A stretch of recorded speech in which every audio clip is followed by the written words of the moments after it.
So your battery goes dead, and you ask yourself, where is the battery at? Where's the battery in my Enclave or Traverse or Acadia? Where are they located? I look everywhere, all over the place, and can't seem to find the battery. Well, you're at the right place because I'm going to show you where to find it in just a few seconds.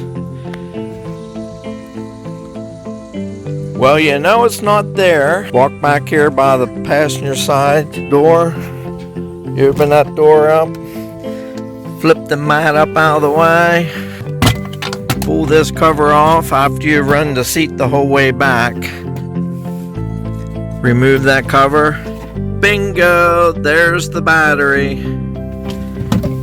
That's hard to believe that the battery is hiding in front of the second row seating at the right passenger's feet.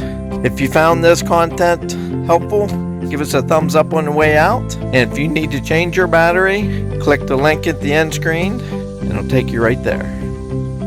Like always, have a great day.